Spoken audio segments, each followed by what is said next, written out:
Hola, ¿qué tal a todos? Mi nombre es Oscar, mejor conocido como Coy. Voy a estar participando un poco con el grupo de Brujas Luna Nueva. He sido wicano por alrededor de 15 años, un poquito más. Y también soy miembro de Hearthstone Grove acá en Texas. Estoy aquí con Chris Godwin, que nos va a explicar un poco más acerca de este grupo y también de la corriente del paganismo conocida como Druidismo. Chris Godwin, how's it going, man? It's going good. How are you? Just kind of a freaking nervous, man.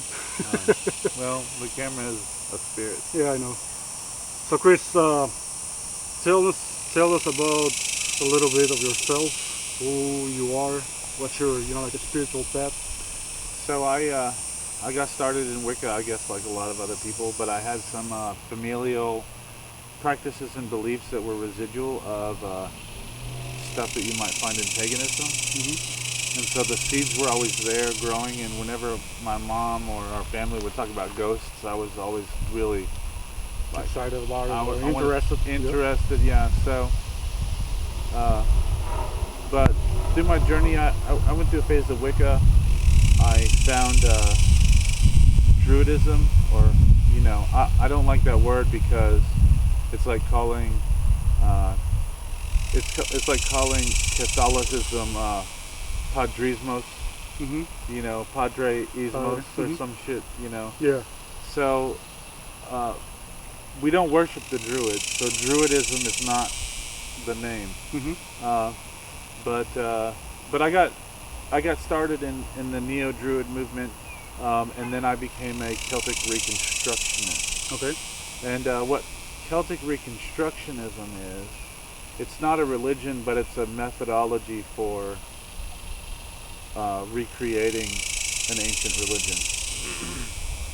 And we mix study, and in that it consists of archaeology, linguistics, mythology, folklore, and then we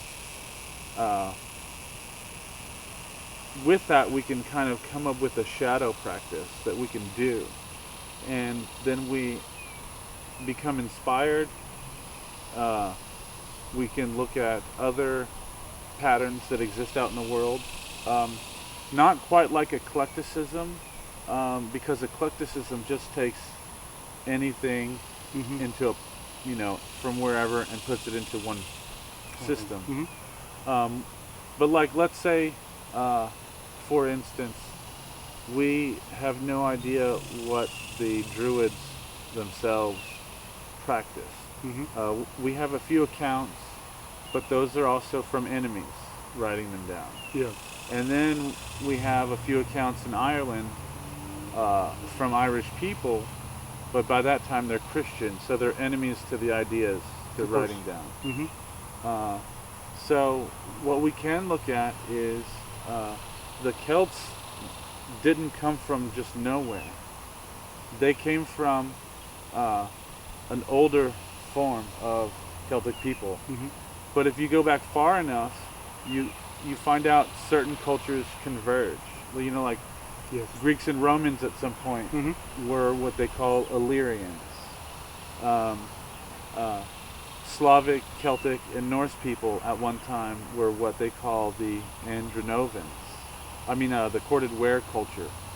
And then people in Persia and people in India, they were at one time called the Andronovans.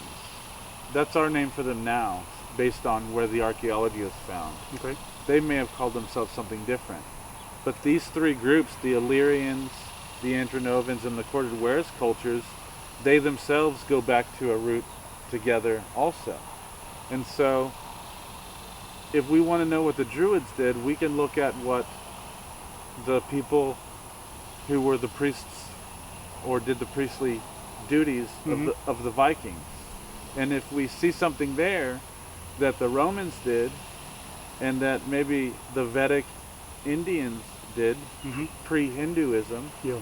If all three did that, and they're in the same language family, then it's very likely that the Celts also did that.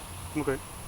This is very similar to how they reconstruct language that they've lost in linguistics to kind of understand the past. Mm-hmm.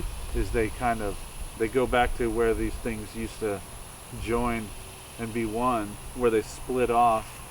And so we look at all that, but we also then practice what we find from that. And if it doesn't work, we go back to looking at new theories. If it does work, we keep it. Okay.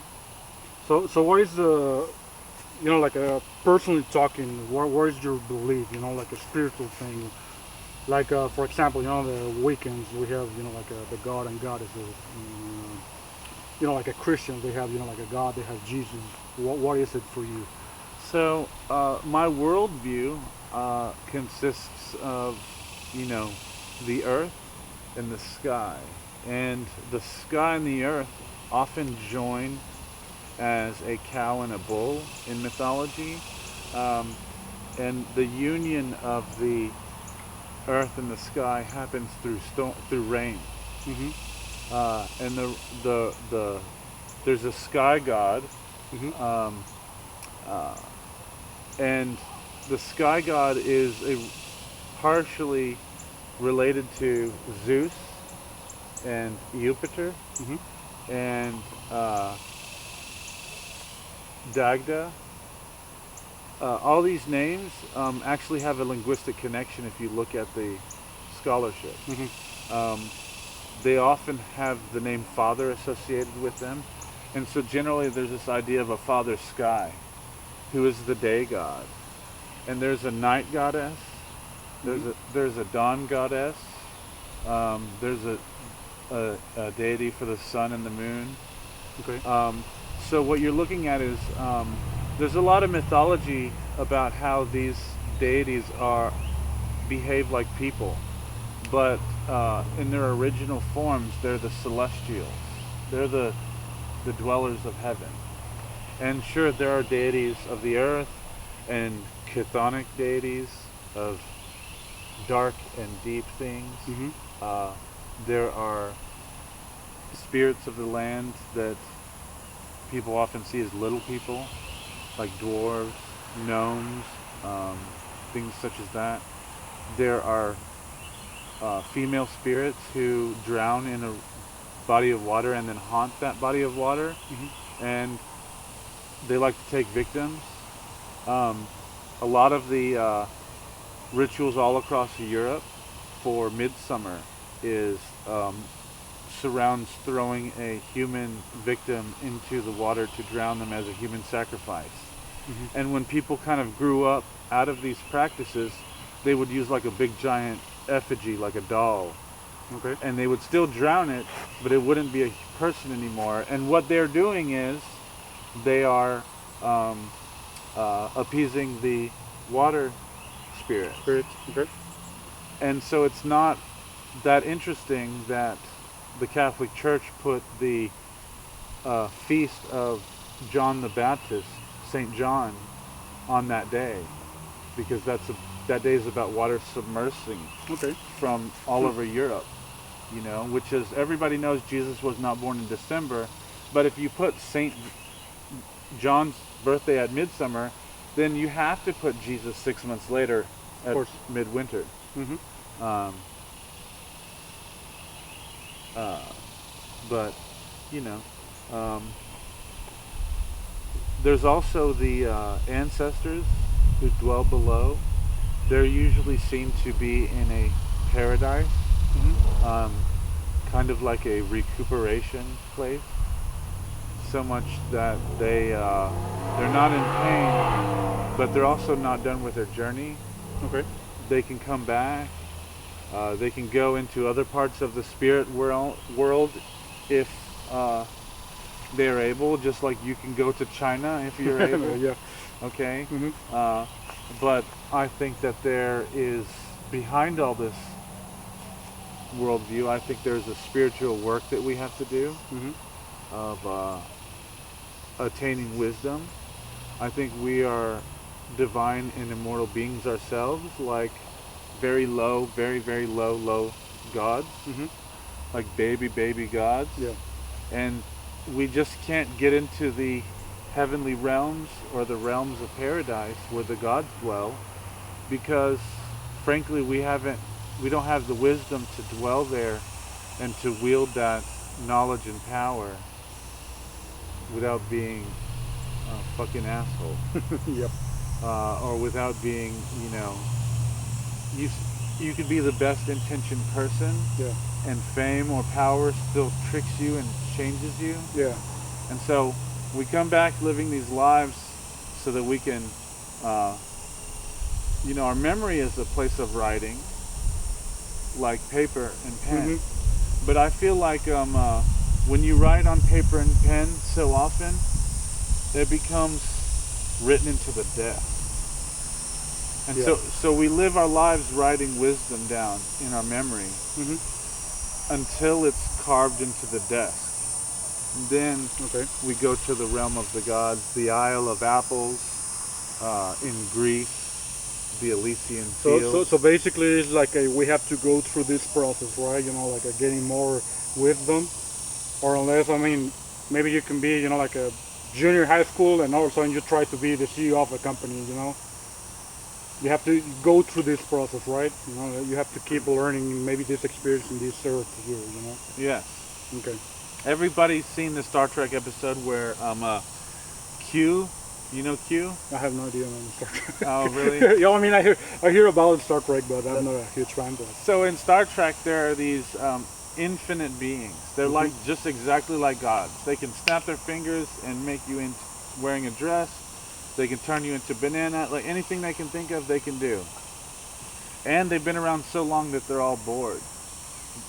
So Q has a kid because he's bored, and the kid starts messing with humans like a little kid magnifying ants, like burning ants with a glass.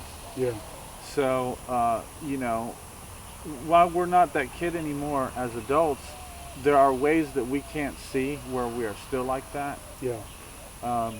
And I think that people who are gurus, like traditional mystics in whatever religion, they focus on accelerating the process of scratching that into the desk by living a monastic life, living a life full of spirituality and maybe nothing else.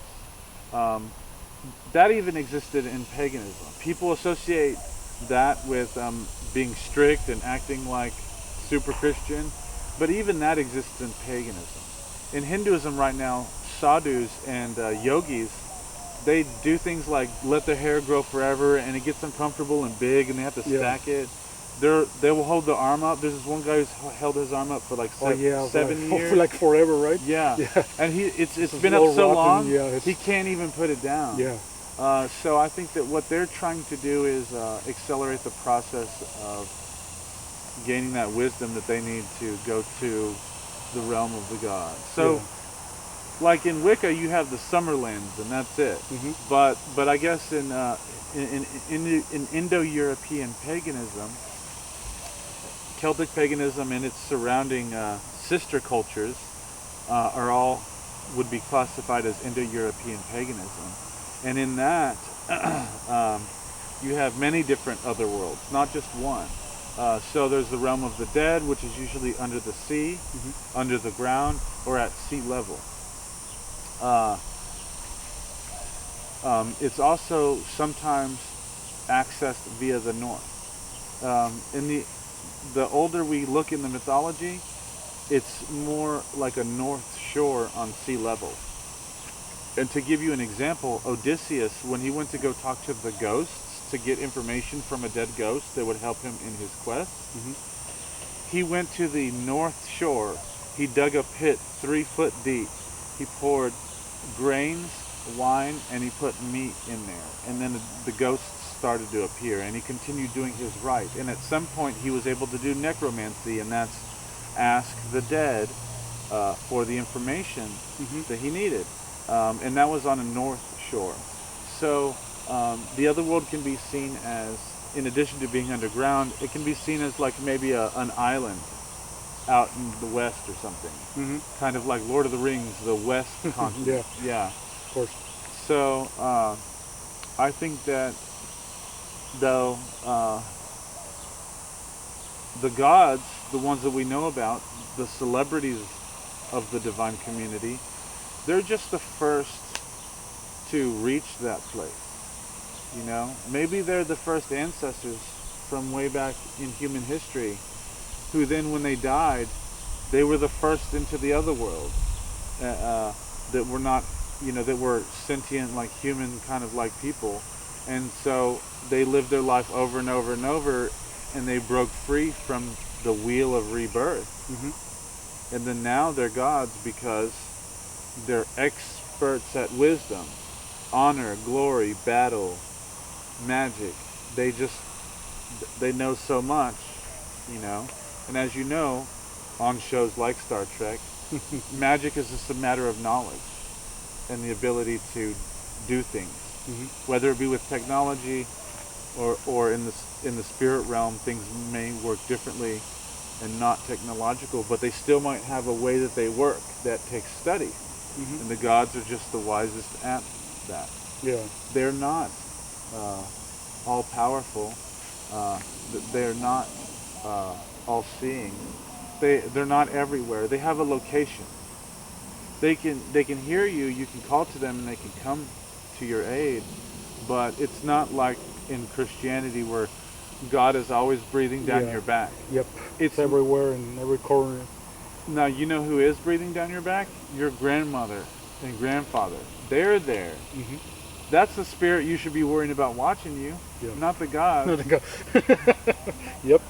Because the gods are concerned with cosmic business. The ancestors are concerned with familial business. And the spirits in the other world and the spirits of nature are concerned with how nature operates. You know? Like this whole system, you know, like the old Kibalion, you know, like that's above is below, right? So we have these kind of levels and hierarchies and work to do, right? And some tasks to do. So let's start with the ADF. Can you tell us more about it? ADF is a Druid organization started in the 1980s, and it came out of RDNA, which is the Reformed Druids of North America, which was a joke group. Why? There was a college named Carleton College, and they required all their students to go to religious services on Sunday. But the college only had Christian services available, Catholic or Episcopal or something like that. So a bunch of the students found a loophole where it said they only needed to attend religious services, not the school's religious services. So they started meeting on the hill in the campus and pouring out whiskey on the ground to the Earth Mother as a joke to get around going to church. And so the funny thing is, this joke, RDNA, this joke grew into a serious appreciation for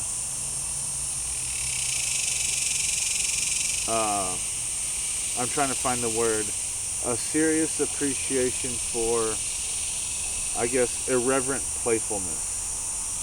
So people kept studying about druids and making up stuff about druids. And the founder of ADF, who's not looked upon favorably now, so I won't mention his name, the founder of ADF looked at everything and says, you guys are doing paganism. And the people in RDA are like, oh, no, we're just being playfully irreverent. But they were doing druid things and saying litanies and singing songs to the Earth Mother. Okay. And so ADF kind of started like the flying spaghetti monster. The Pastafari?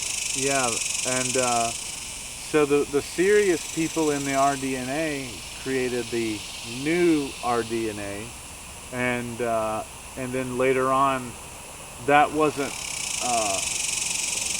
exactly seen as a religion. The people in that didn't really see it as a religion. So the founder of ADF created a third iteration of this kind of playful irreverence, but with a serious aspect to it. That we're actually going to study what Druids did. We actually were going to worship the gods and attract people who believe in them and create the old ways but in a modern context. So a lot of these original people who created ADF were from the Wiccan community. I don't know if you've heard like We All Come From the Goddess song. Well, there's another song that's to that tune called Hoof and Horn. Well, that was written by Ian Corrigan, and Ian Corrigan basically wrote a good portion of the ADF study program. So a lot of these people were Wiccans who were saying, okay, we come from an occult background, it worked for us, we know what we're aiming for, but we're going to do this in a Druid wise, and in a Druid way, a Celtic pagan way, which they eventually discovered was an Indo-European way. And I would have to record a whole nother video of what that small term Indo-European ways even mean. But to give you a short example, there are about 10 to 15 taboos that the Flamen Dialis in Rome had that are the same, almost near identical, the same 10 to 15 taboos that the Brahmin in India had.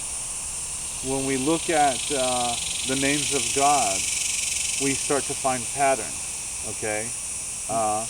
Just like in Celtic paganism, you have Lugh in Ireland, in Gaul you have Lugus, and in Welsh you have Thu. These are all the same right? Well, if you widen your scope to bigger than Celtic, you start to realize that these commonalities don't just stop. They keep going, and they go to a point that we can see. And it's from that point that I call a common well that we all share from, that we draw inspiration from when we create our paganism. When we continue the work that these people in the 80s started, that's the point that we draw from. And so ADF became, instead of a Celtic kind of oriented group, it became a religious church for any Indo-European paganism, be it Roman, Greek, Lithuanian, Latvian, Germanic, Celtic, Avestan, or Vedic, you know. And it's not just limited to white people either, because there's a whole eastern tree of the Indo-Europeans that went eastward, and they have a shared heritage with us, you know. So Indo-European religion was actually carried into Europe, where the gringos are from, right? By people who were probably not white.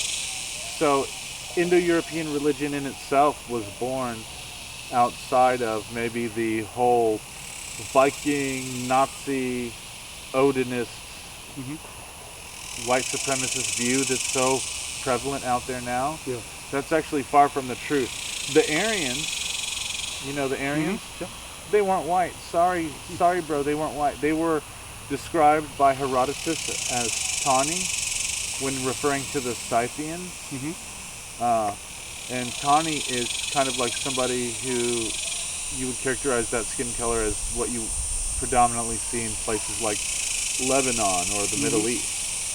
So a lot of the gods that white supremacists even worship are from more Eurasian origin. It has nothing to do with any of that white supremacy. And that's one of the reasons why in the Grove or in ADF we accept everybody.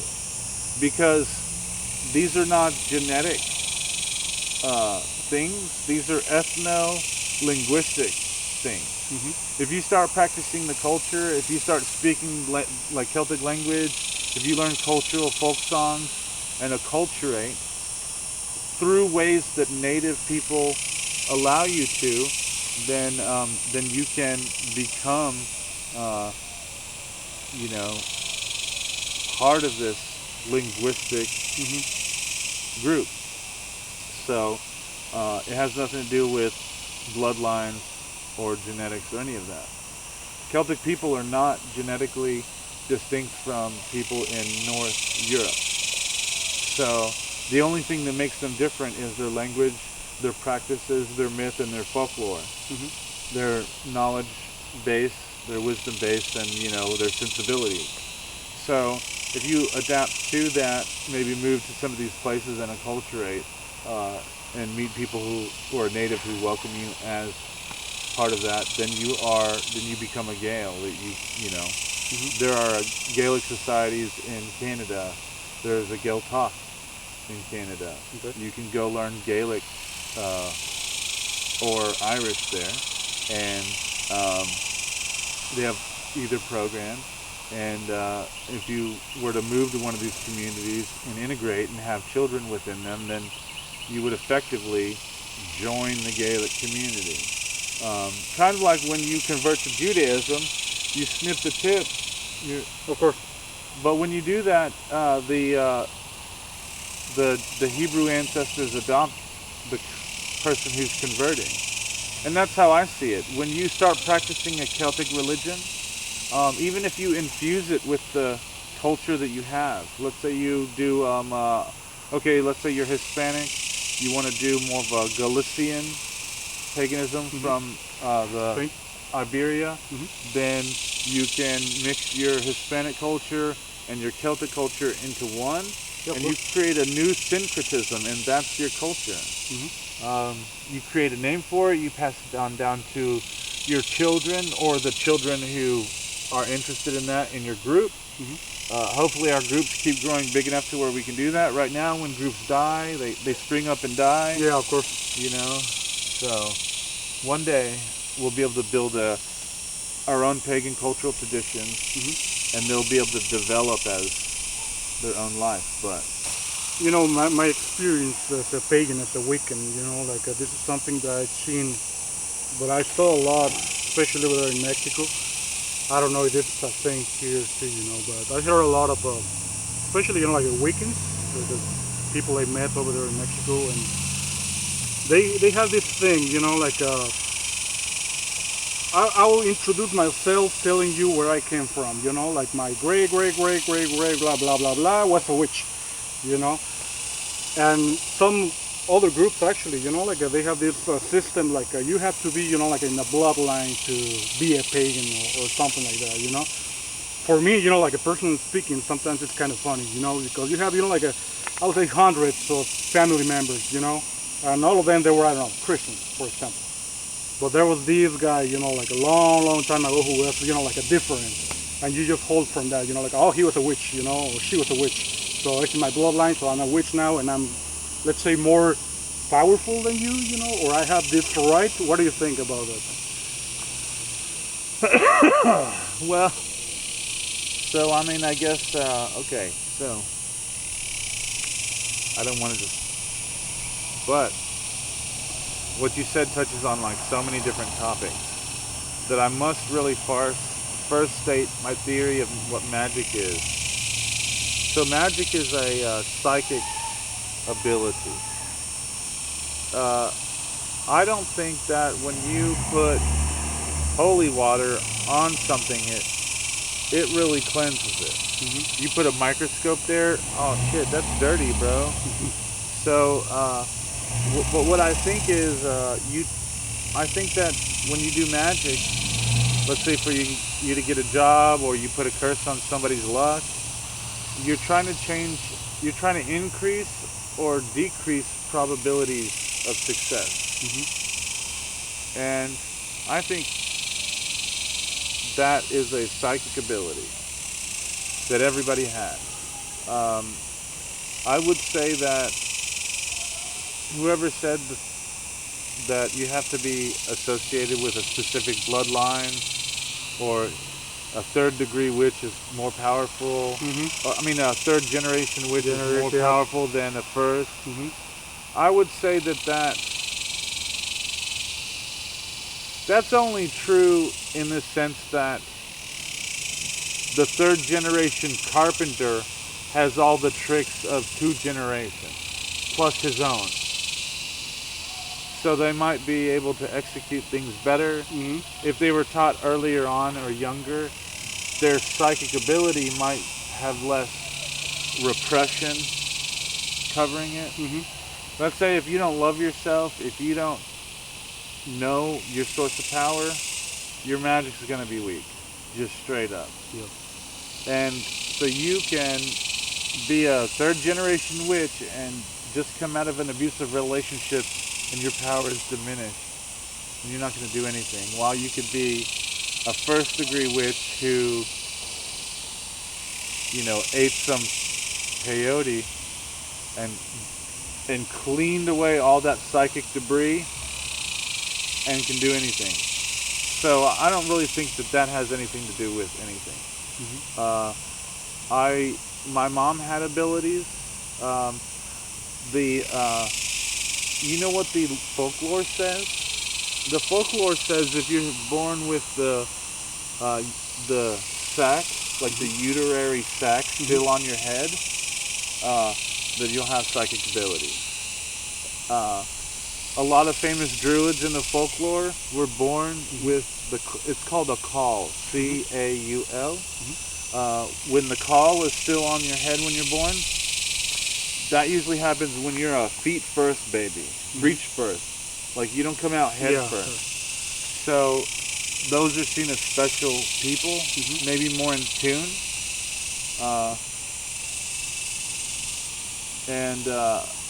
So I mean that you could be born from no magician and be that way, and then have abilities and never learn paganism. You know. Or what about, you know, I think it's basically the same, you know, like you come from, let's say, no magician family, you know, like whatever, you know, like a spiritual path they follow, something completely different from paganism. Can you become a pagan? Can you become a witch, a warlock, or something, right? You know, like you don't actually need the bloodline to become a Wiccan or a druid, or, you know. No, those are only going to help you because of the wisdom they can impart. A teacher's always good.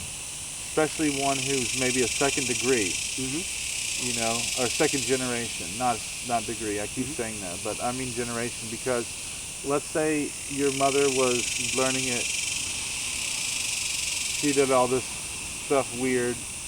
You really like it, but you have your own senses, and you don't really like half the things she does, but you like some of it. And then, so, you know, when you have a kid, then they're going to have their own opinions. And you're going to be able to impart everything that you're going to be able to filter out, just the things that work, and their magic is going to. But that's like any skill, you know. Witchcraft is a practice. It's every practice was seen as a kind of magic in ancient times, from making swords and shields to harping to casting a spear. If you did something with divine skill, they considered you the god of that thing. Today, Jimi Hendrix is like a rock and roll god. Why? Because he had some kind of divine skill that you feel like, and a lot of these artists feel that way, that it comes from a different place. You know, that it's somebody working through us. Yeah. Okay. So, what about... is there any sort of festival, you know, like a pagan festival, or? Yeah, we go to a local festival called CMA, and there's a couple of different festivals that around. There's Witch Fest, and there's Pagan Pride Day. There's Earth Spirit People, but the one I like to go to is the one that generally has the most people. I like to party down with lots of drums and the biggest fire I can find. Okay. So CMA is where I go. So if someone, you know, like from any, you know, like a Spanish country comes, you know, like comes to Texas especially, it's right here in Texas, right? The CMA. Yeah. What should they, you know, like expect in a festival like this? So CMA has all kinds of different people, and I tell the people who I camp with when they come to camp with me. You know, you can leave your phone like laying around here, whatever, you know, just keep an eye on it. The people in camp aren't going to do anything. And you can have an understanding with the people out here in the festival, but also don't be too trusting, because these people are from all over Texas. One of the things that are happening there, they're with like consent, and only people who want to participate, and things that are not for everybody happen in people's personal spaces, not in the public spaces. So there's room for everything, as long as everybody respects one another. Of course. I'm not interested in a lot of those things, but games like that I think are fun. I just want to go do my paganism, drink mead out of a cow horn, and pour offerings to my ancestors, and sing songs. That's why I'm out there. And to dance around the fire, and to just be in awe of everything. Of course. So you can say, the CMA is not the typical spiritual thing, right? It's not just, being there and praying. It's basically, you have time for your spirituality, you have time for praying, you have time, workshops. Yeah, there's education workshops. The schedule has more rituals than you can go to. So it becomes whatever you choose. If you want to go to all the rituals, you're going to be worn out at the end of the day, ready to go to bed. It's not going to be a party festival for you. Yeah. If you want to be a student and go to all the workshops and take notes, and then maybe record them, and then go to your laptop and offload that every day, you're going to be worn out with that, you know. But that's your festival. If you wanted to party only, then that's what you're going to do. If you wanted to mix and match, they have meetings like the Brewers and Imbibers Society. So that's an example where you mix drinking with learning. You're learning how to make the drink that you're tasting, and everybody shares. Nice. There are shared meals that people put together on the schedule, where everybody brings something, and there's a feast. So is this an experience you recommend for any other pagan? Yeah, I don't know why I didn't go to it earlier on in my life when I knew about it. I think that my life would be sorely worse in value if I didn't know about CMA. So it's for people who have never gone to anything like that. If you just go and set up a tent and wander every day and end up with new people and just listen and get involved in what's going on, you're going to be swept up in Alice in Wonderland by the end of it, and it's going to be life-changing for you. But I'm not going to guarantee that. There can be somebody who sits at a fire like this the whole time and doesn't get anything out of it. But there's all kinds of people there. You would think paganism has a lot of maybe like Lord of the Rings, like geeks and nerds, but it's actually like a mix of everybody. From grandmothers to little kids to people who look like you and me to very handsome people. Very handsome people. Extremely sexy people. Right. Yep. So check this out. Hey Google. Lumus Maxima. Oh, that's cool. Can you do the spell to turn it off? No. Now more mysterious. But man, thank you so much, especially in the name of Brujas Luna Nueva. It was a great experience and all the knowledge you shared. And we're extremely thankful with you, and we hope to see you again here. Have more interviews and maybe share a story with us. Yeah, I kind of went on an overview. I could talk about in-depth topics anytime you'd like. Yeah, perfect, man. And do you have any words for our people, Spaniard-speaking countries? I would just say maybe a prayer in Irish, which is Go Gosni na Chincha Ira, Kawarwij Trinar Nibra, which means let the watchfires of Tara guide us in our work.